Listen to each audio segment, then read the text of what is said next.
হাওরবাসীর কাছে মেসেজটা হইলো, আমি যতদিন আছি তাদের পাহারাদার হিসাবে, হ্যাঁ, বলতে গেলে তাদের রাজনৈতিক গোলাম হিসাবে আমি তাদের সেবা করে যাব।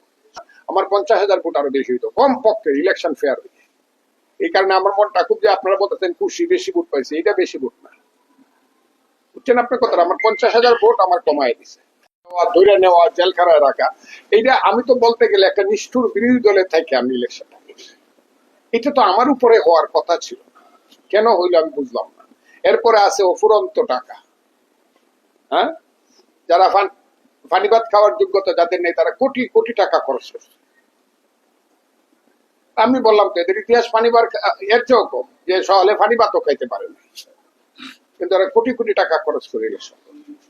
কাজে যদি আরেকটু হইতো, যেমন ধরে না এখানে যদি ফেয়ার, একদম ভোটটা যদি ফেয়ার হইতো, মানে মারামারি দরাদরি, বিএনপি দেখলে পিটায় গাঙ্গের মধ্যে ফালানো, এখনো মিটামিন হসপিটাল ভরা আছে, কিশোরগঞ্জে ভরা আছে, এখনো 3 জন লোক 2 বছর করে কারাদণ্ড আছে, কিসের আমার আনন্দ, কথাটা বুঝছেন না। আমার 50,000 ভোট আরো বেশি হইতো, কম পক্ষে ইলেকশন ফেয়ার হইতো। এই কারণে আমার মনটা খুব, যে আপনারা বলতেছেন খুশি বেশি ভোট পাইছে, এটা বেশি ভোট না, বুঝছেন আপনার কথা। আমার 50,000 ভোট আমার কমায় দিছে।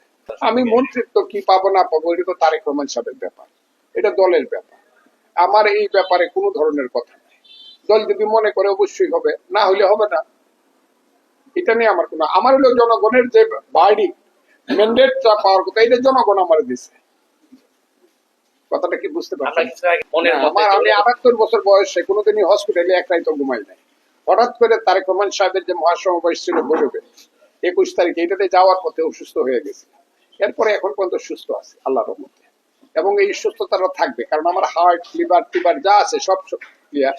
শুধু তারা বলতে চাইছে যে আমার একটু শ্বাসকষ্ট হয়েছে। এই আপনার কাছে শেষ প্রশ্ন, এই হাওরবাসীর কাছে আপনার মেসেজটা কি? হাওরবাসীর কাছে মেসেজটা হইলো, আমি যতদিন আছি তাদের পাহারাদার হিসাবে, হ্যাঁ, বলতে গেলে তাদের রাজনৈতিক গোলাম হিসাবে আমি তাদের সেবা করে যাব। সব জায়গাতে হাওর শান্ত থাকবে, হাওরের মানুষের শান্তি থাকবে, ভালো মানুষ রাস্তা দিয়ে বুক ফুলায় হাঁটবে, খারাপ মানুষরা অনেক দূরে থাকবে সমাজ। এটা হইলো হাওরবাসীর কাছে আমার মেসেজ।